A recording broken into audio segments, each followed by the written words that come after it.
શાસનપતિ શ્રમણ ભગવાન મહાવીર સ્વામીના શ્રી ચરણોમાં મારા તમારા ભાવપૂર્વક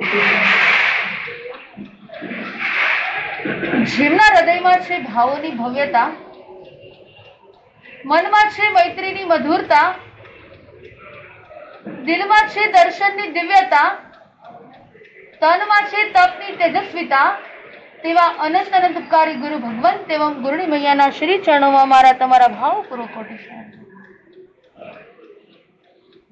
આજનો દિવસ એટલે કે આઝાદીની આલબેલ પુકારતું, સ્વતંત્રતા દિનની શરણાઈ વગાડતું, આબાદીની યાદ અપાવતું અને મૈત્રીનો મેસેજ પાઠવતું 15મી ઓગસ્ટનો દિવસ. 1947 ની અંદર એટલે આજથી 80 વર્ષ પૂર્વે આપણો ભારત દેશ એ સ્વતંત્ર બની ગયો. કેવો બની ગયો? સ્વતંત્ર.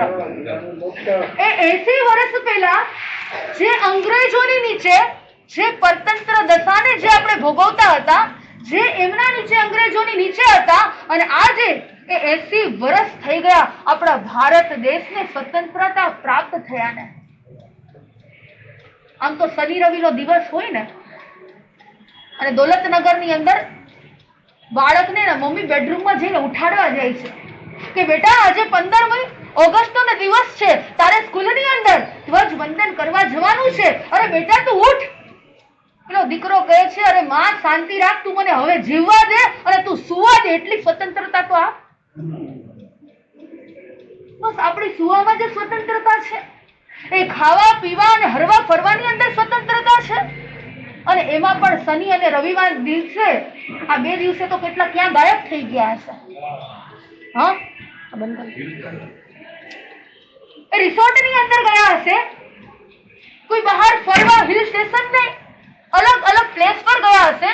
વિચાર કરો કે આપણો ભારત દેશ સ્વતંત્ર થયો અને આપણને એનું ગર્વ કેટલું છે. આપણને આપણા દેશ માટે એ કેટલી ભક્તિ છે. આપણને આપણા દેશ માટે હજુ દાજ છે કે નથી? અને આ રજાના દિવસે આપણને એમ થાય ચલો થોડો આનંદ મળે, અને આપણે એ 2 દિવસ કોઈ હિલ સ્ટેશનની અંદર, કોઈ લોનાવાલા ગયા હશે, કોઈ માથેરાન ગયા હશે, અરે કોઈ પંચગીની ગયા હશે. અરે પણ વિચાર તો કરો કે આ રજાના દિવસની અંદર, અને આજે એમાં પણ આજે આપણો જે ભારત દેશ સ્વતંત્ર થયો અને જે આપણને મુક્તિ મળી, વિચાર કરો એ આનંદ 80 વર્ષ પહેલા કેટલો હશે. જેને પરતંત્રતાનું દુઃખ ભોગવ્યું હોય ને, એને સ્વતંત્રતાના આનંદની ખબર હોય. આપણને તો તૈયાર ગાદીએ આપણને બધું મળી ગયું છે, એટલે આપણને ખબર નથી. વિચાર કરો કે એ પરતંત્રતા શું કહેવાય. યાદ રાખજો, એ પરતંત્ર હજુ આપણો આત્મા પણ પરતંત્ર જ છે. જેમ ભારત દેશ સ્વતંત્ર થયો અને એ દિવસે આપણી ધજા લહેરાઈ ગઈ અને ચારે બાજુ એ ભારત માતા કી જય, એ ભારત માતા કી જય, એ વંદે માતરમ, આપણું ક્વિટ ઇન્ડિયા. અને જે ગાંધીજીનો મોટો મુખ્ય ફાળો, વિચાર કરો કે સૌથી મુખ્ય ફાળો કોનો હતો? તુમ મુझे खून दो मैं तुम्हें आजादी दूंगा. અરે ક્વિટ ઇન્ડિયા, આવા તો કેટલા નારાઓ લગાવ્યા હતા. અને વિચાર કરો કે એ ગાંધીજી પણ, એના હાથમાં તલવાર હતી, એના હાથની અંદર કોઈ બંદૂક હતી, એના હાથની અંદર કોઈ શસ્ત્ર હતું, અરે કોઈ ભાલા હતા, અરે કાંઈ જ નહોતું. બસ એમની પાસે માત્ર ને માત્ર 2 જ તત્વો હતા, એક અહિંસા અને બીજા નંબરની અંદર સત્ય. આ 2 ની લડત એ લડ્યા અને આ ભારત દેશને મુક્તિ અપાવી છે. એ ગાંધીજીનું જીવન કેવું હતું. અરે એવા તો આ દેશને આઝાદી અપાવવા માટે એવા કેટલા બધા સુરવીર લોકો થઈ ગયા, અરે કેટલા સૈનિકો થઈ ગયા, અરે કેટલાય મહાન પુરુષો થઈ ગયા. પણ આપણે યાદ કરી છીએ એ ગાંધીજીએ સૌથી પ્રથમ બીડું ઝડપ્યું હતું. એમને આ દેશ પ્રત્યે અભાવ હતો, એમને આ દેશને એ દુઃખમાંથી મુક્ત કરવો હતો, એમને આ દેશને એ ગરીબીમાંથી મુક્ત કરવો હતો કે મારો દેશ આગળ કેમ આવે. એમના જીવનની અંદર પણ યાદ રાખજો, એ જૈન ધર્મ પ્રત્યેનો અહોભાવ હતો અને એમના ગુરુનું નામ પણ બેચર દાસજી મહારાજ હતું. ગોંડલ સંપ્રદાયના બેચર દાસજી મહારાજ એ ગાંધીજીના ગુરુ હતા. જ્યારે અંગ્રેજ જાય અને કોઈ પણ નવા કાર્યની શરૂઆત કરે ત્યારે એ સૌથી પ્રથમ એ બેચરજી દાસજી મહારાજના દર્શન કરે અને પછી કોઈ પણ કાર્યની શરૂઆત કરે. અરે એમના જીવન ચરિત્રની અંદર લખેલું છે કે ગાંધીજી ઉકાળેલું પાણી પીતા હતા. વિચાર કરો, એમને જૈન ધર્મ પ્રત્યે એટલો બધો અહોભાવ હતો.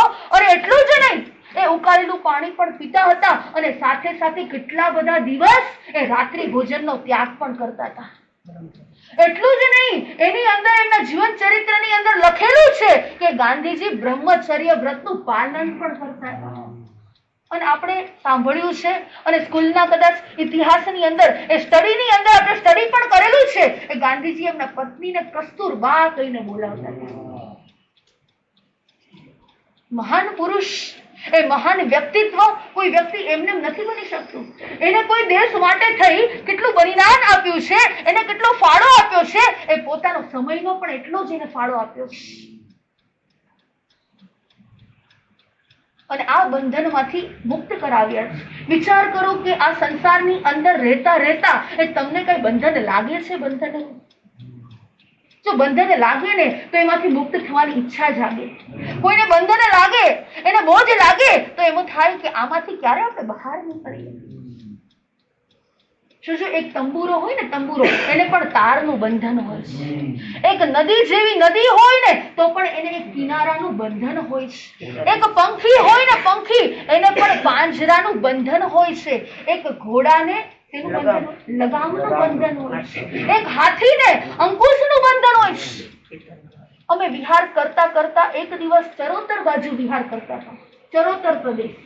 અને એ ચરોતર પ્રદેશની અંદર અમે વિહાર કરતા કરતા જઈ રહ્યા હતા અને ચારે બાજુ નજર કરી અને જોયું કે લગભગ મોટે ભાગે છે ને ખેતરને ફરતે વાડ વગરનું ક્યારેય ખેતર હોય નહીં. અને અમે આખા ચરોતર વિસ્તારની અંદર અમે વિહાર કરતા કરતા જતા હતા અને ક્યાંય વાડ નહીં.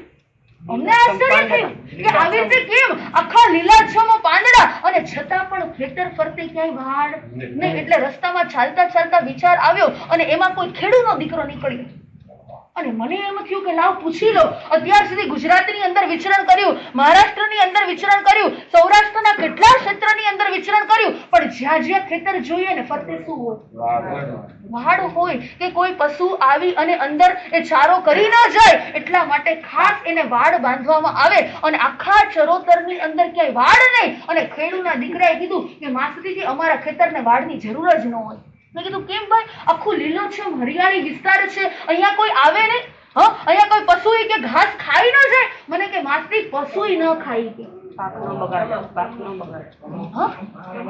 પશુ પણ આ ચરોતર વિસ્તારની અંદર ખેતરની અંદર જાય ને, કારણ કે માસતી આ તમાકુનો પાક છે. વિચાર કરો કે એક પશુ જેવા પશુ પણ એ તમાકુને સૂંઘે નહીં અને આ માણસ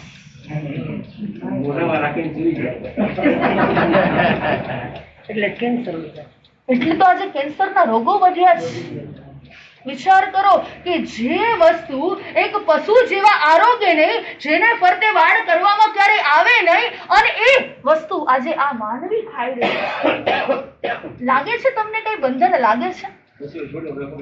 કોઈને તમાકુ એટલે આવા કોઈ પ્રકારના વ્યસનનું બંધન હોય. યાદ રાખજો, સવારે ઉઠ્યા પછી પગ ચાલે નહીં, એક ચા પીવી પડે, આ ચાનું પણ બંધન છે. અરે એવી કેટલી બધી વ્યક્તિઓ છે કે આપણને આના વગર ન ચાલે, તો એ તમને વ્યક્તિનું વ્યસન છે અને એનું પણ તમને બંધન છે. અરે એક નાનકડું એવું બાળક હોય ને તો પણ એ સ્કૂલની અંદર જાય, એને સ્કૂલના યુનિફોર્મમાં જવું પડે. જોજો, એને યુનિફોર્મની અંદર જવું પડે. ત્યાં જે ડ્રેસ કોડ રહેલો છે અને એ પણ એક પ્રકારનું બંધન છે. એ નાનું બાળક હોય એ ધીરે ધીરે કરતા મોટું થાય એટલે આખા પરિવારનું બંધન, એને કુટુંબનું બંધન, આપણને સમાજનું બંધન. કેટલા બંધન લાગે છે, પણ એ બંધન બંધન રૂપ લાગે છે ખરા? મિત્રનું બંધન, ત્યાર પછી પત્નીનું બંધન. તમારે ગમે ત્યાં જવું હોય તમે નીકળી શકો? પૂછવું પડે ઘરે માં, એ પૂછ્યા વગર ન જવાય. અમે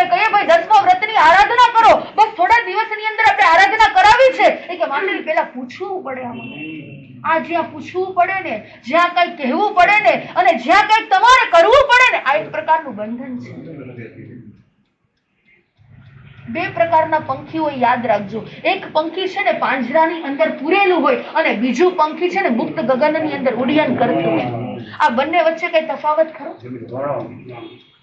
વિચાર કરો કે જે વ્યક્તિ પાંજરાની અંદર પોપટ પુરાયેલો છે, અને જ્યારે એને માલિક ખાવા આપે ને ત્યારે ખાય, જ્યારે એને પાણી આપે ત્યારે પાણી પીવે, અને એને એટલું બધું બંધન લાગે કે હે પ્રભુ, હું આ પાંજરામાંથી ક્યારે છૂટું?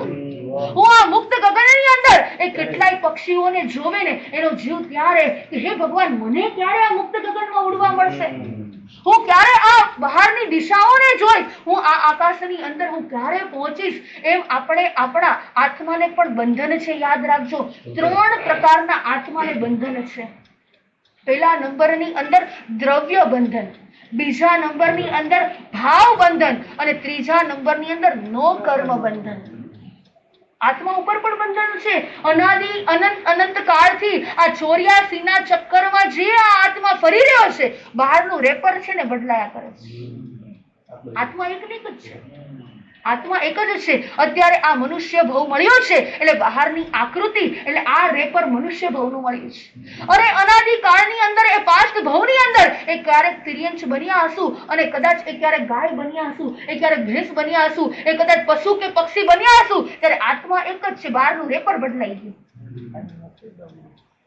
વિચાર કરો કે બહારનું આખું રેપર બદલાઈ ગયું, અંદરનો આત્મા એક જ છે. અને આ આત્માને હજુ એ બંધન લાગે છે કે નથી લાગતું? આખા લોકની અંદર ઠાસોઠાસ કાર્બન વરગડાના પૂતગલો ભરેલા છે, અને આ કાર્બન વરગડાના પૂતગલો એક ક્ષીર અને નીરની જેમ જે આત્માને લાગી રહ્યા છે. આ કર્મના બંધનથી છૂટવાનું છે. અને મારો આત્મા આ 8 કર્મને ક્ષય કરી અને ક્યારે સિદ્ધ ગતિના સુખને પામશે? યાદ રાખજો, મારા અને એ પરમાત્માના આત્મા વચ્ચે શું ફેર છે? તો કે મારો આત્મા અને પરમાત્માનો આત્મા, આપણો આત્મા છે ને પેલા પાંજરામાં પુરાયેલા પક્ષી જેવો છે. પેલા પોપટને એમ થાય ભાઈ હવે ક્યારે બહાર નીકળો, એને એવો થાય એટલે એના માટેનો પુરુષાર્થ કરે, એના માટેના પ્રયત્ન કરે. અને જે પરમાત્માનો આત્મા છે ને એ મુક્ત ગગનની અંદર જે પંખી ઉડ્ડયન કરી રહ્યું છે ને એના જેવો છે. એને કોઈ પણ પ્રકારનું બંધન ખરા? બંધન બંધન જંખે મારું મન, પણ આત્મ જંખે છુટકારો. મને દહેશત છે આ જગડામાં, મને દહેશત છે આ જગડામાં. થઈ જાય પૂરો ના જન્મારો, બંધન બંધન જંખે મારું મન, પણ આત્મ જંખે છુટકારો. મધુરા મીઠાને મન ગમતા, પણ બંધન અંતે બંધન છે. લઈ જાય જન્મના જગડાવે, એવું દુઃખદાયી આલંબન છે.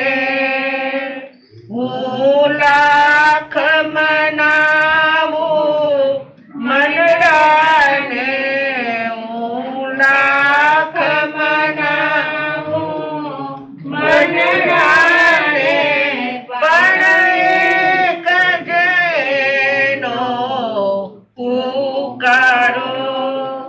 બંધન બંધન જંખે મારું મન, પણ આત્મ જંખે છુટકારો.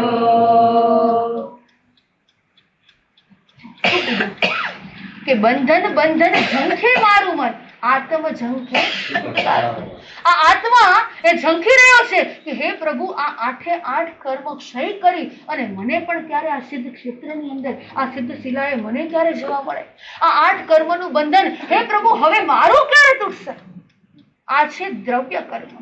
બીજા નંબરની અંદર ભાવ કર્મ, એટલે 4 પ્રકારના જે કષાયો હજુ આપણને અનાદિ અનંત અનંત કાળથી વધેલા છે, વળગેલા છે. હે પ્રભુ આ કષાયો મારા ક્યારે, આ કષાયોમાંથી હું ક્યારે છૂટું. આ ક્રોધ, માન, માયા, લોભ, આ આદિ જેટલા પણ કષાયો છે હે પ્રભુ, રાગાદિ, જે દ્વેષાદિ, આ કષાયોમાંથી મને મુક્તિ ક્યારે મળે. અને ત્રીજા નંબરની અંદર નો કર્મ, એટલે દ્રવ્ય કર્મ અને ભાવ કર્મ, આ 2 દ્વારા જે બંધાય છે, જે મન આદિ 5 ઇન્દ્રિય, 5 ઇન્દ્રિય અને 6ઠું મન, અને આ શરીરનું પણ હજુ જુદું બંધન છે આપણને. જ્યાં સુધી મોક્ષ નહીં મળે ને ત્યારે કોઈને કોઈ રૂપની અંદર અલગ અલગ 4 ગતિની અંદર આ શરીર તો આપણું અલગ અલગ પ્રકારે સાથે ને સાથે. ભગવાન હવે આ શરીરનું બંધન પણ મારું ક્યારે છૂટે. તો કે આવી રીતે ભગવાને 3 પ્રકારના બંધન બતાવ્યા છે. આ 3 પ્રકારના બંધનમાંથી આપણે મુક્ત થવાનો પ્રયાસ કરવાનો છે. એક સંત પાસે એક શેઠ આવ્યા અને શેઠ આવીને કહે છે કે હે ગુરુ ભગવાન, આ સંસારમાંથી હું થાકી ગયો છું. આ બધા જ કાર્યોમાંથી હવે હું એટલો બધો ત્રાસી ગયો છું કે મને હવે આ બંધન રૂપ લાગે છે. મને આ પત્નીનું બંધન લાગે છે, મને આ કારભારનું બંધન લાગે છે, મને આ મારા પુત્રનું બંધન લાગે છે, આ બધા મને મોહ અને માયાનું બંધન લાગે છે. હે સંત પરમાત્મા, મને આ બંધન છોડાવો, મને આ બંધનથી મુક્તિ અપાવો, મને આમાંથી આ બંધનમાંથી તોડાવો. અને એ સમયે સંત પરમાત્મા હસી રહ્યા છે કે ભાઈ આને કેમ સમજાવું, આને કેવી રીતે સમજાવું. પણ રોજ શેઠ આવે અને શેઠ આવીને એક જ વાત કરે કે હે પ્રભુ, મને કઈક માર્ગ બતાવો, મને અહીંયાથી આઝાદી અપાવો, મારે અહીંયાથી મુક્ત થવું છે. અને એક દિવસ એ સંત એના ઘરે ગયા અને ઘરે જઈ અને એના ઘરે એક થાંભલો હતો. શું હતું?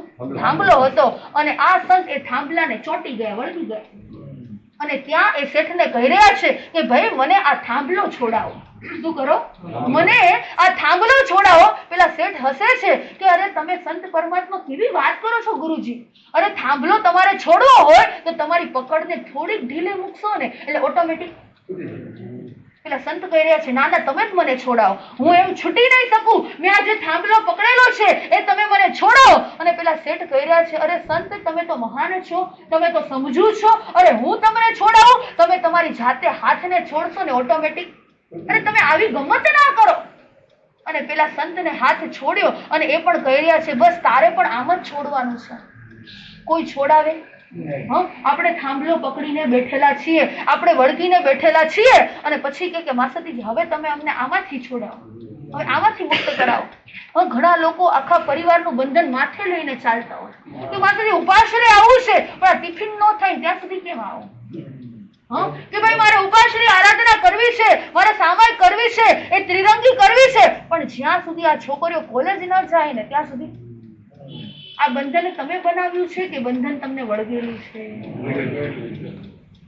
વળગેલું છે કે બનાવ્યું છે તમે? તમે ન હોય તો ચાલે કે ન ચાલે? તમે ન હોય તો ચાલે? ઘર બિઝનેસ ચાલે? અજયભાઈ બિઝનેસ ચાલે? તમે ન હોય તો ચાલે? જ્યોતિબેન તમે ન હોય તો ઘર ચાલે? ચાલે લે કે ચાલે? બોલો લે. તમે ચાલે તો અહીંયા આવતા રહો ને.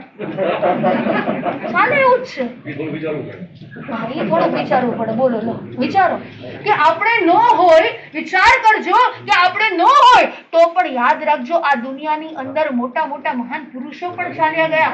અરે સિકંદર જેવો સિકંદર સમ્રાટ પણ ચાલ્યો ગયો. અરે કેટલાય નેતાઓ આવીને ગયા અને છતાં પણ દેશ પણ ચાલે છે. અરે રાજા ભોજ જેવા રાજા ભોજ પણ ગયા અને છતાં પણ રાજા ભોજ પાછળ આખું શાસન ચાલે કે ન ચાલે? પણ આપણને શું છે? આપણો વહેમ છે, હજુ આપણો આ ભ્રમ છે. અને જ્યાં સુધી આ ભ્રમના હજુ બંધનમાં બીડાયેલા છીએ, હજુ આપણે એની અંદર વળગેલા છીએ, ત્યાં સુધી બધું મારું મારું. હું ન હોય ને એક દિવસ માં સુધી, ખાલી 2 દિવસ અમે બહારગામ ગયા હોય ને, તમે ઘર જો ઢોકળો થઈ જાય. ખાલી 2 દિવસ હું ઓફિસે ના જાઉં, 2 દિવસ બરાબર હું એકાઉન્ટને ન સંભાળું તો તમે જો ને એટલી ગડબડ થઈ જાય ને કે એ 2 દિવસની પાછળ મારા 20 દિવસ બગડી જાય. હું એક વખત કિચનમાં જો હાથ ફેરો ન કરું ને, સાસુમાં કહો અહીંયા આવીને મસ્તી, એક વખત હું કિચનમાં હાથ ફેરો ન કરું, તમે આવો તો ખબર પડે. એક વાર તો તમે આવો. અરે ભાઈ, આ તમારો વેમ છે. તમે આ વળગણ જાતે કરીને બાંધેલું છે. તમે એકવાર છોડી તો બધું ચાલે છે કે નથી? હસે છે બધા, જો આ બાજુ બેઠા બેઠા હશે, કારણ કે જતા હોય ને ખબર હોય અમને ઝઘડા થઈ જાય. હા હા હા, તમે ન હોય ત્યારે પછી ઓલા ફોટો ફ્રેમ વાળા ઝઘડશે તો ન થાય. જીવતા જાગતા છે. બોલો લો, તમારે કહી દેવું અત્યારથી હું ફોટો ફ્રેમ માં જ આવી ગઈશ. નથી માનતા? બોલો લો.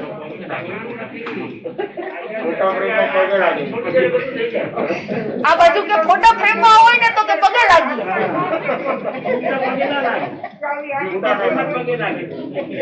ઈ કે જીવતા પગે ન લાગે પણ ફોટો ફ્રેમ માં આવ્યા પછી પગે લાગે. ઈ કે જીવતા પગે લગાડાવે. આ દોલતનગરની બહારની વાત. હા, દોલતનગર માં નથી, બહારની વાત છે ભાઈ. થવા દો, આ બીજા ઉપર નાખી દો. આપણે અહીંયા કઈ એવું છે નહીં. બધા સમજુ વ્યક્તિ સુગના છે. વિચાર કરો કે જેટલું તમે પકડીને રાખશો ને એટલું દુઃખ છે. જ્ઞાની પરમાત્મા કહી રહ્યા છે, તમે વ્યવહાર હોય તો પણ ભલે, તમે સંબંધો હોય તો પણ ભલે, તમે જેને કદાચ જન્મ આપ્યો હોય તો પણ ભલે, તમે જેટલું એને પકડીને રાખશો ને એટલા બંધન વધશે. અરે હમણાં અમે 6 આરાનું વર્ણન કરતા હતા અને એની અંદર પણ લખેલું છે કે આટલું મોટું આયુષ્ય અને એની અંદર યુગલિયા પણ એના બાળકને જન્મ આપે ને માત્ર 49 દિવસ સુધી એની સાર સંભાળ રાખે, પછી એને શું કરી દે? જોજો તમે ક્યારેક પક્ષીને જુઓ ને, પક્ષી પર એ માતા એ બાળકને જન્મ આપે, એ પક્ષીને એને શું કરે? એક વખત ઉડતા શીખવાડી દે. એક વખત એને ઉડતા શીખવાડી દે, પછી માયની પાછળ પાછળ ફર્યા કરે. શું કરે? યાદ રાખજો, આ કાળની અંદર, આ 21st સેન્ચુરીની અંદર જેટલો વાંક વડીલનો છે ને એટલો બીજો કોઈનો નથી. તમે છોડી દો, મૂકી દો. એમ માનો કે ભાઈ હું નથી તો પણ ચાલે છે કે નથી ચાલતું. યાદ રાખજો, દરેક વ્યક્તિને પોતાના પુણ્યને આધીન મળવાનું છે.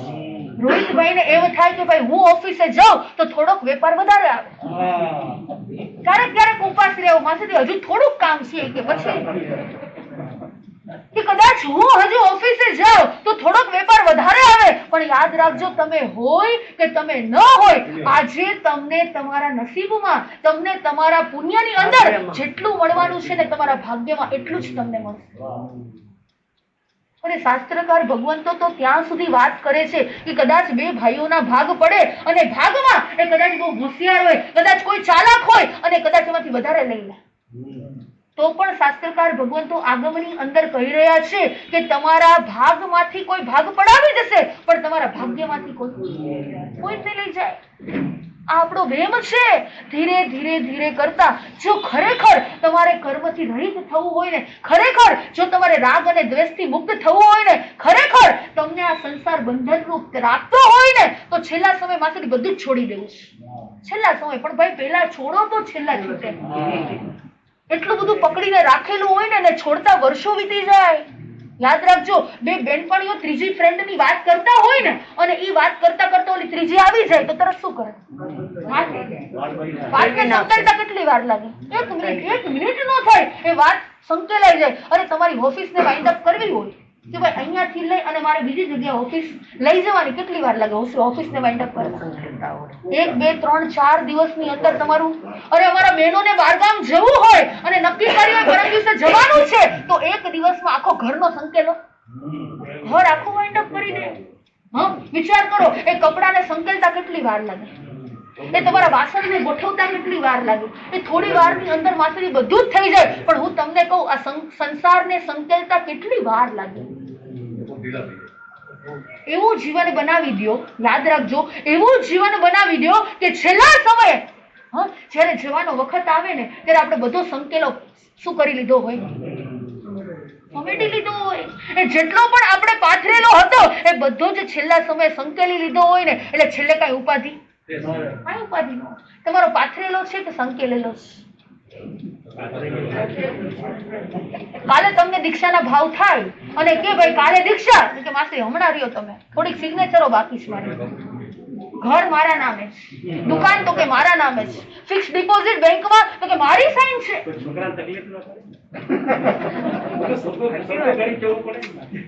એટલે તમારે હું એમ કહું છું, એમ જ કહું છું, આપી દ્યો. વાત ઈ જ છે. કેટલી વાર અરે છેલ્લા સમય પણ સુખી થવાની આપણે પ્રવચનની અંદર, આહા બેનો તો ઉપર નીચે થઈ ગયા, દેવાની વાત કરી.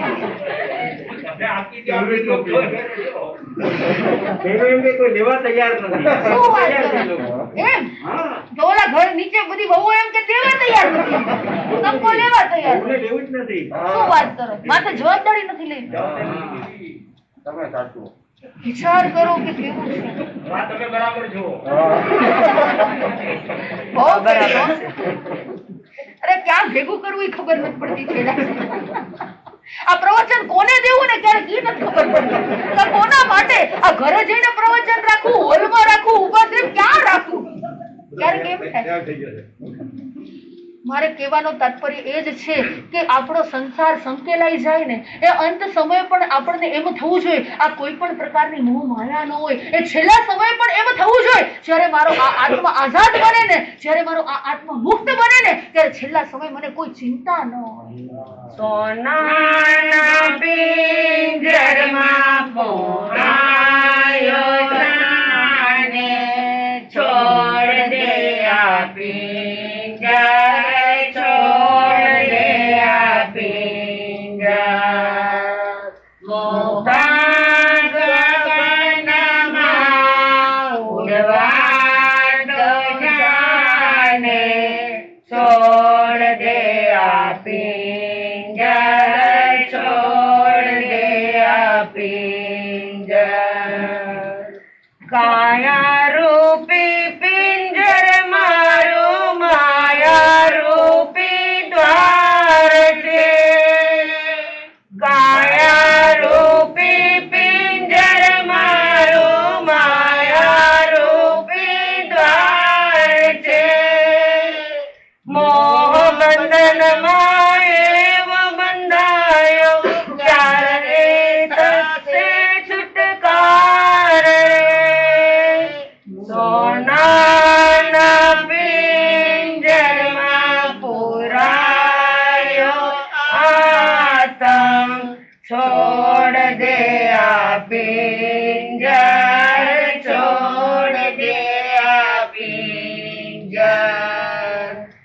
મુક્ત ગગનમાં ઉડવા તું જાને, છોડ દે આ પિંજર, છોડ દે આ પિંજર.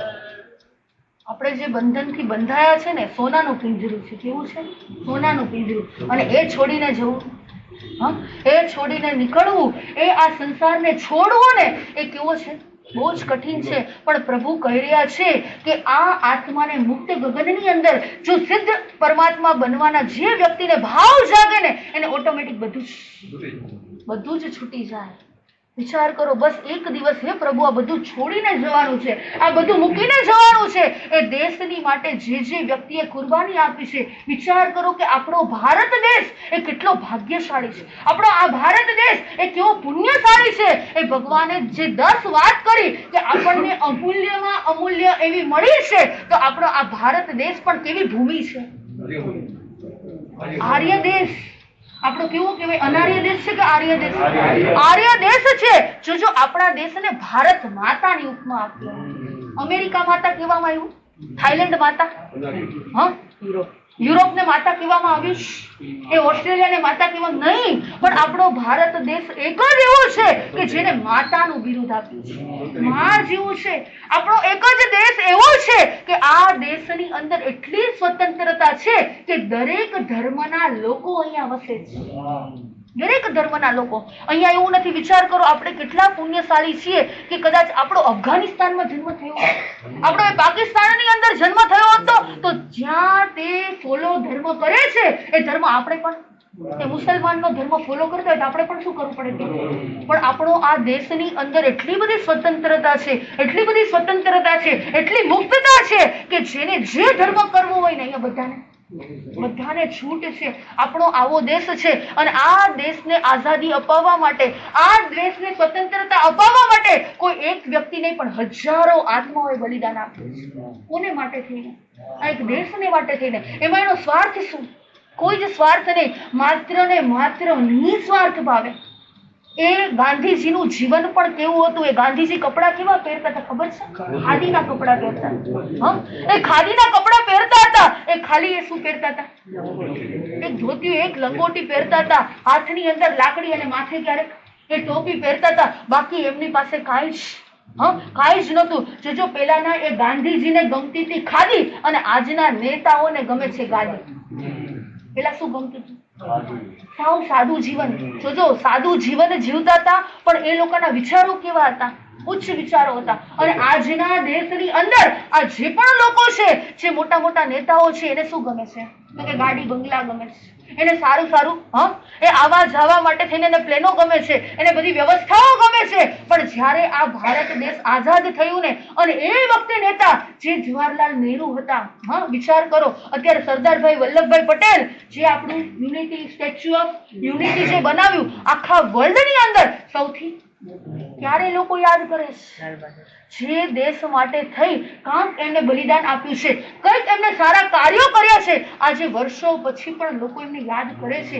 જોજો, વિચાર કરજો કે એ પહેલાના નેતાઓને ખાદી ગમતી હતી ને આજના નેતાઓને માત્ર ગાદી, ખુરશી ગમે છે. એક સરસ મજાના કવિએ લખેલું છે કે ગાંધી તું પહેલા કેવો કિંમતી હતો, ગાંધી પહેલા તું કેવો કિંમતી હતો, આજે તું કેવો સસ્તો થઈ ગયો છે અને ખુરશીએ પહોંચવા માટેનો રસ્તો થઈ ગયો. જે સ્થાન પર તમે જાઓ અને લાંચ અને રૂશ્વત, આથી બીજું કઈ છે? એ કોઈને નેતા બનવું હોય, દરેક જગ્યાએ કદાચ તમારે મોટી પોસ્ટ જોતી હોય, તમારે ગવર્મેન્ટના કદાચ કોઈ પણ કામ હોય અને તમે એક ગાંધીજીની નોટ દેખાડો એટલે બધા કામ, એક બંડલ દેખાડો એટલે શું થઈ જાય? પેલા કેટલી કિંમત હતી યાદ રાખજો. એક 100 રૂપિયાની નોટની કિંમત કેટલી હતી? એક 100 રૂપિયાની નોટ બરાબર 1 લાખ રૂપિયા ગણાતા હતા. એ કેટલું ઇમ્પોર્ટન્સ હતું. અને આજે ધીરે ધીરે કરતા પૈસાની કાંઈ, પેલા અમારા માસદીજી કેટલી વખત વાત કરે કે પેલા જયારે અમે આજે વર્ષો પહેલા 100 રૂપિયાનું એક તોલું આવતું હતું. મેં કીધું લઈ લેવાય ને તે દિવસે. અને કે એ ત્યાર વખતે માસદી પૈસા નો થઈ કે 100 રૂપિયા 200 રૂપિયાનું તોલું. બોલો, આઠાના કેશુ બાપાના દીકરા ને, કેશુ બાપાએ આખી દોલતનગર જમીન લઈ લીધી હતી.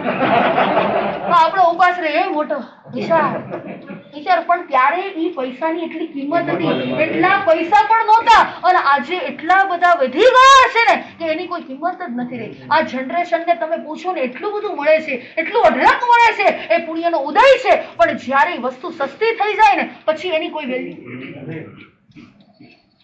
ઘરે પત્ની કે આખી જિંદગી સુધી મેં ઘરના કામ કર્યા, ઢસરડા કર્યા, લગ્ન સમયે તમે જે સોનું આપ્યું એ આપ્યું, પછી એક તોલું અપાયું નથી. જયારે તમે આપ્યું જે મને ચડાવ્યું એ ચડાવ્યું, અને ત્યાર પછી કોઈથી તમે નામ લેતા નથી. લગ્નના 30 વર્ષ થઈ ગયા અને ઓલો ભાઈ એ નીચે ઉતર્યો, દાદરા નીચે ઉતર્યો અને જમીનમાંથી થોડી ધૂળ લીધી, ઉપર લીધી, કાળા સોનું લઈ ગયા. કે મેરે દેશ કી ધરતી સોના ઉગલે ઉગલે હીરે મોતી. કે આ દેશની ધરતીમાં શું છે કે સોનું છે. અરે બહાર ક્યાંય લેવા જવું? બહાર કોઈ જગ્યાએ લેવા જવું પડતું નથી. આજે નક્કી કરજો, મને મારા દેશનું ગૌરવ હોવું જોઈએ, મને મારા દેશ પ્રત્યેનો અહોભાવ હોવો જોઈએ, મને મારા દેશ પ્રત્યે એટલો બહુમાન ભાવ હોવો જોઈએ. ખાલી દેશ માટે જ નહીં, મને મારા વતન પ્રત્યે પણ એટલું જ, એટલી ખમેરી અને ખુમારી હોવી જોઈએ. તમે બધા અહીંયા આવ્યા મુંબઈની અંદર, આપણે કોઈ મહારાષ્ટ્રીયન તો નથી, કોઈ મરાઠી લોકો છે? કોઈ જ નથી. આપણે ક્યાંથી આવ્યા છીએ? આપણે વતનમાંથી, કોઈ સૌરાષ્ટ્રમાંથી આવ્યા છે, કોઈ ઝાલાવાડમાંથી, કોઈ કાઠિયાવાડમાંથી આવ્યા છે, અરે કોઈ કચ્છમાંથી અહીંયા આવ્યું છે, કોઈ મારવાડમાંથી અહીંયા આવ્યા છે. તમે તમારા ગામને ક્યારે યાદ કરો છો? તમે તમારા વતનને યાદ કરો છો કે નથી કરતા? અરે જે ક્ષેત્ર, જે આપણી જન્મભૂમિ, જે આપણું વતન, જ્યાંથી આપણો ઉછેર થયો, જ્યાંથી આપણું પાલન પોષણ થયું, ઓકે નો ડાઉટ કદાચ તમારો જન્મ અહીંયા થયો હશે, પણ તમારા માતા પિતા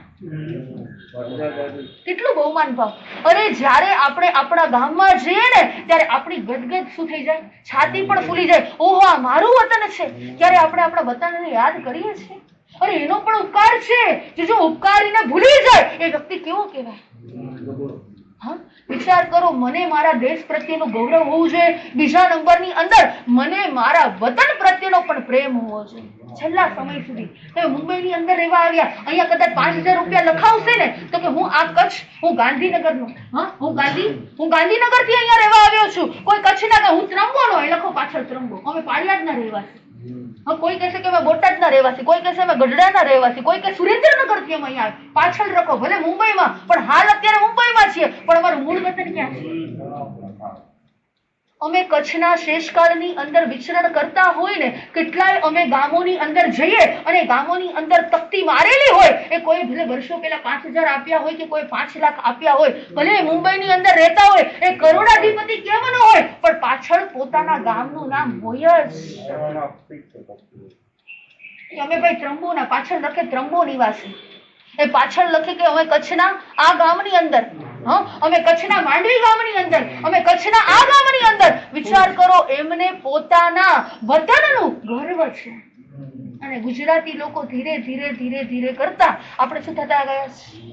અહીંયા આપણે બોર્ડ વાંચીએ ને, બોર્ડમાં જોઈએ તો કાંઈ ભાગ્ય કદાચ લખ્યું હોય તો સુરેન્દ્રનગરનું. શૈલેષભાઈ કે માથેની જગ્યા નહોતી, જવા દો ને તો હમણાં લખાવાનું ચાલુ કરશે. બોલતા નહીં તમે કઈ, હવે જે થઈ ગયું થઈ ગયું. હવે આમાં ક્યાંય જગ્યા નથી. જો પોતાનું નામ શોર્ટની અંદર રાખે, પણ પેલા પોતાના વતનને યાદ કરે. હજુ અમે ગયું ચાતુર્માસ મુલુંડની અંદર કર્યું, પેલા ગામનું નામ બોલે. અમે મોટા ભુજપુરના, હા અમે આ ગામના, અમે ત્રંબો નિવાસી, અમે આ ગામના નિવાસી. પેલા એનું ગામ બોલે ને પછી ગામનું નામ. અમે રાપરના, અમે ગુંદાલાના. તો કે એને એના વતનનું શું છે? બહુમાન ભાવ છે. એટલે આપણને આપણા દેશ પ્રત્યે પણ એટલું જ બહુમાન ભાવ હોવું જોઈએ. બીજા નંબરની અંદર આપણને આપણા વતન પ્રત્યે પણ એટલું જ બહુમાન ભાવ હોવું જોઈએ. અને ત્રીજા નંબરની અંદર આપણે આ ભારત દેશની જે લેંગ્વેજ છે ને, જે માતૃભાષા છે ને, એના ઉપર પણ આપણને બહુમાન ભાવ એટલું જ હોવું. બધા અત્યારે ફ્રેન્ચ ભાષા શીખવા લાગ્યા.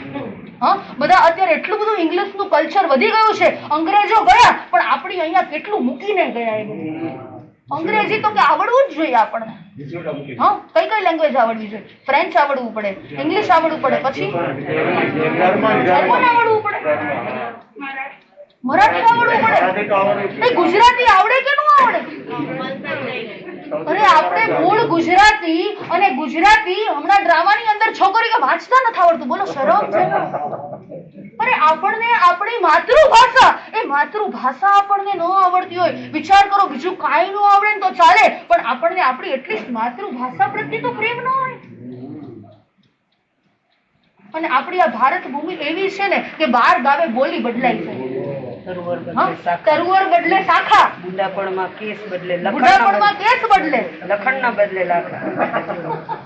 અમારા માસુદીજી એક નાનકડો શોર્ટ બોલ્યા, પણ મારે તમને કહેવાનો ભાવ એ છે કે આપણે 12 ગાવ એટલે થોડું આગળ જઈએ એટલે લેંગ્વેજની અંદર, ટોનની અંદર ફેર પડી જાય, પણ મૂળ ભાષા આપણી કઈ? ગુજરાતી. આ ભારત દેશની મૂળ ભાષા જે આપણી ગુજરાતી છે, એ ધીરે ધીરે કરતા આજનું કલ્ચર શું થતું ગયું? યાદ રાખજો, આપણે ગુજરાતી આપણી માતૃભાષા છે, એ આપણને બોલતા, એ આપણને લખતા, અને એટલીસ્ટ એ આપણને વાંચતા તો આવડવી જ જોઈએ. તમે કેટલા બધા ક્લાસો કરાવો છો, એ ડ્રોઈંગના ક્લાસ કરાવો, એ તમે સ્કેટિંગના ક્લાસ કરાવો, એ તમે ડાન્સના ક્લાસ કરાવો, પણ એટલીસ્ટ નક્કી કરજો અહીંયા બેઠેલા દરેક વ્યક્તિ કે મારા બાળકને ગુજરાતી તો, મારી માતૃભાષા પ્રત્યેનો આપણો પ્રેમ. અને આજના દિવસે એ કેટલી સ્કૂલોની અંદર, કેટલા કોલેજોની અંદર, અલગ અલગ નગરોની અંદર, અલગ અલગ ગામોની અંદર, અને આજના દિવસે આ મોદી પણ કઈ જગ્યાએ દિલ્હીની અંદર આપણા ભારત દેશનો ત્રિરંગો ફરકાવશે. અને એ ત્રિરંગાની અંદર 3 કલર છે. કેટલા કલર છે? 3 કલર. પેલા નંબરમાં કેસરી કલર, ઓરેન્જ કલર. એ ઓરેન્જ કલર, એ કેસરી કલર જો આપણને કંઈક સૂચવે છે. આપણને કંઈક પાઠવે છે. જો આપણા ભારત ભૂમિની અંદર એવું એક પણ તત્વ નથી કે જેનો કોઈ મિનિંગ ન હોય, જે કંઈક આપણને બોધ ન આપતું હોય. અને આ કેસરીયો કલર એ આપણને એ કહે છે કે ભાઈ તારે તારા કર્મોની સામે કેસરિયા કરવાનું. તારે સુરવીરતાનું સૂચક છે. હા, એ શિવાજીની ધજા પણ કેવા કલરની હોય? કેસરી કલરની હોય. હા, અને એ સંન્યાસી લોકો હોય અને એના વસ્ત્રો પણ કેવા હોય? કેસરી કલરના. એટલે કે કેસરી વસ્ત્રો હોય એ સુરવીરતાના વસ્ત્રો હોય છે. અને આપણા ભગવાન મહાવીર સ્વામીએ પણ એ 8 કર્મો સામે એ કેસરિયા કર્યા હતા. આપણે આપણી સુરવીરતા બહાર નથી બતાવવાની, પણ ક્યાં લઈ જવાની? આપણા કર્મોની સામે, આપણા વિષય કષાય અને આ જે પણ પ્રમાદ છે એની સામે આપણે લડવાનું છે. અને આપણે આપણા આત્માને શું કરવાનો છે? મુક્ત કરવાનો છે. એ રામના મંદિર ઉપર પણ ધજા હોય ને તો પણ કેવા કલરની? કેસરી કલરની. આ શિવાજીની ધજા પણ કેસરી કલરની હોય, ભગવા વસ્ત્ર પણ કેસરી કલરના હોય. અને બીજા નંબરની અંદર કયો કલર છે? સફેદ કલર છે ને શાંતિનું સૂચક છે. શું આપે છે? શાંતિ આપે છે. જ્યારે કોઈ વ્યક્તિ અહીંયાથી પરલોકનો પ્રવાસી બને અને એની પ્રાર્થના સભા હોય તો કેવા વસ્ત્રો હોય? સફેદ કલરના વસ્ત્રો. અરે કોઈ વ્યક્તિ જ્યારે આ સંસાર છોડે આખો અને સંસાર છોડ્યા પછી એ સંયમના માર્ગની અંદર આવે અને જાવ જીવ સુધી કેવા વસ્ત્રો પહેરે? સફેદ કલરના વસ્ત્રો પહેરે. જ્યારે તમે જમવા માટે જાઓ અને જમો અને આગળ મીઠાઈ હોય, ભોજનની અંદર અલગ અલગ પ્રકારની કદાચ બાસુંદી હોય, એ બધું પૂરી હોય, ફરસાણ હોય, અને પણ છેલ્લે શું આપે? છેલ્લે ભાત અને છાશ. એ કેવા કલરના? તો ભાઈ ભાત અને છાશ આવે એટલે માની લેવાનું. હવે સમજાય છે? જ્યારે યુદ્ધ વિરામ પામે ત્યારે પણ કેવો ઝંડો લેવાનો? સફેદ ઝંડી ફરકે ને એટલે માનવાનું કે યુદ્ધ શું થઈ ગયું છે? વિરામ. એટલે સફેદ કલર છે ને શાંતિનું સૂચક છે. અમારા ગુરુદેવ કહે કે white colour always best, white colour always best અને મલ્ટી કલર ઓલવેઝ ડર્ટી. હવે બધા કેવા કલરમાં છે? મલ્ટી કલરમાં. પણ આવતીકાલે આવો ત્યારે કયો કલર પહેરવાનો? આ બાજુ વ્હાઇટ અને આ બાજુ રેડ. બરાબર છે? એટલે જેટલું પણ આપણે વ્હાઇટ ડ્રેસની અંદર આવીએ ને એટલે આપણા વિચારો પણ કેવા બનતા જાય? શુભ બનતા જાય, શુદ્ધ બનતા જાય. એ શાંતિ આપણને પ્રિય લાગે. આપણી ઓરા પણ ધીરે ધીરે કરતા વ્હાઇટ બનતી જાય. તો કે આ વ્હાઇટ કલરનો મહત્વનો છે. અને ત્રીજા નંબરની અંદર ગ્રીન કલર. કેવો? લીલો કલર. લીલો કલર ક્યાં હોય? પેલાના વખતની અંદર જ્યારે આંખનો મોતે ઉતરાવતા હતા ને ત્યારે કેવા ચશ્મા આવતા હતા? ગ્રીન કલરના. યાદ રાખજો, એ ગ્રીન કલરના. તમે કોઈ પણ હોસ્પિટલની અંદર જાઓ ને તો પડદા કેવા હતા? ગ્રીન કલરના. ડોક્ટર ઓપરેશન કરે અને ઓપરેશનની વખતે પણ એનો ડ્રેસ તો કેવો હોય? Green colour. એ ઠંડકનો કલર છે. કેવું છે? આપણને ઠંડક આવે. પેલાના વખતની અંદર ઓફિસોમાં તમે જાઓ ને ત્યાંના ગાદી તકિયા કેવા હોય? પેઢીઓની અંદર જયારે બેસતા ને એને ખબર હોય કે પેલાના ગાદી અને તકિયા પાથરેલા જે પણ હોય એ ગ્રીન કલરના હતા. આપણા ભારત દેશની અંદર તમે આખો દેશ જો અને એ દેશની અંદર પણ જો આપણો નકશો છે આખો દેશમાં એમાં આપણો ગ્રીન છે. કારણ કે આખો દેશ છે ને હરિયાળી વાળો છે. કૃષિ પ્રધાન આપણો દેશ છે. તમે રસ્તામાં ચાલતા ચાલતા જતા હોય અને સિગ્નલ આવે અને જેવું ગ્રીન સિગ્નલ થાય એટલે તમારી ગાડી શું થતી ચાલવા લાગે. વિચાર કરો કે આ ગ્રીન કલર પણ કેટલો મહત્વનો છે. અને ડોક્ટર લોકો પણ કહે છે કે આપણે ગ્રીન લોન ઉપર ચાલવાનું નથી. સાંભળવું, એ ચાલવાથી યાદ રાખજો કેટલાય કર્મો બંધાય છે. માત્ર જોવાનું છે. તમે ખાલી ગ્રીન કલર ઉપર દ્રષ્ટિ કરો ને એટલે આંખનું તમારું તેજ પણ વધે. અત્યારે ઊંધી માન્યતા થઈ ગઈ કે ગ્રીન લોન ઉપર તમે ચાલો ને એટલે તમને શું થાય? તમને ઠંડક મળે, તમારા આંખના નંબર ઉતરી જાય. પણ આ ખોટી માન્યતા, ખોટી પરંપરા છે. માત્ર જોવાનું છે. શું કરવાનું? એ જોઈએ, એ ગ્રીન કલર જોઈએ તો પણ આપણને શું મળે? ઠંડક મળે છે. અને વચ્ચે તમે જોજો ધજાની વચ્ચે મધ્યમાં સફેદ કલરમાં વચ્ચે શું હોય? બ્લેક કલરનું અશોક ચક્ર. અને એ અશોક ચક્રની અંદર કેટલા આરા હોય? કોઈ ભણવામાં નથી આવ્યું? અમારે તો આવતું, તમારે કોઈ નથી આવતું? 24 24. જોજો, એ પણ સૂચવે છે કે આ ભારત દેશની અંદર જે અશોક ચક્ર છે અને એની અંદર જે 24 આરા છે એ 24 તીર્થંકર પરમાત્માને યાદ કરે છે. કે 24 તીર્થંકર પરમાત્માએ પણ આવી ધજા પતાકા ફરકાવી અને પોતાના આત્માનું શું કરી લીધું છે? જ્ઞાન કરી લીધું છે. આ ભારત દેશ તો આઝાદ બની ગયો, આ ભારત દેશને તો સ્વતંત્રતા મળી ગઈ, પણ આજે ઘરે ગયા પછી વિચાર કરજો કે હજુ ખરેખર મને સ્વતંત્રતા, મારા આત્માને સ્વતંત્રતા મળી છે? હજુ મારા આત્માને આ બંધનો દૂર થયા છે આત્મામાંથી? કચ્છની અંદર આખો રણ પ્રદેશ છે. કેવો હોય કચ્છમાં? રણ.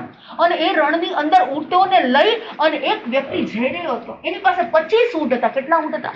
25 ઊંટ. એ રણના વિસ્તારની અંદર ચાલતા ચાલતા જઈ રહ્યો હતો અને રાત્રિનો સમય થયો. એને તંબુ તાણ્યો અને પોતાની પાસે એ બાંધવા માટે, જોજો ઊંટને બાંધવા માટે ખિલ્લાને દોરડું હોય, એને પણ બંધો નહીં, નહીંતર શું થાય? રાતના સમયે ચોરી થઈ જાય, એ ભાગી જાય, એ રાત્રે એનો માલિક સૂઈ જાય, ખબર પડે નહીં. અને 24 ઊંટ અને અંદરથી 25 ઊંટ, પણ બહાર 24 દોરડા અને 24 જ ખિલ્લા નીકળ્યા.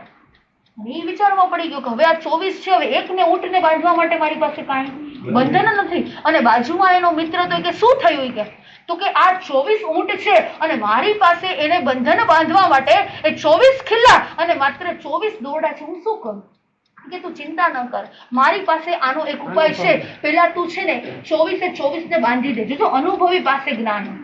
ઘરડા છે ને એ ગાડાને વાળે, કે ને ઘરડા શું કરે? હા, ઘરડા ઘર વાળે, એ ગાડાને વાળે. એટલે કે અનુભવનું એની પાસે જ્ઞાન રહેલું હોય છે. અને આ બાજુ 24 ને બાંધી દીધું અને ત્યાર પછી છેલ્લાને બાંધવા માટે કાંઈ નહોતું. એટલે એના મિત્રે કીધું તું માત્ર એક્શન કર ખાલી.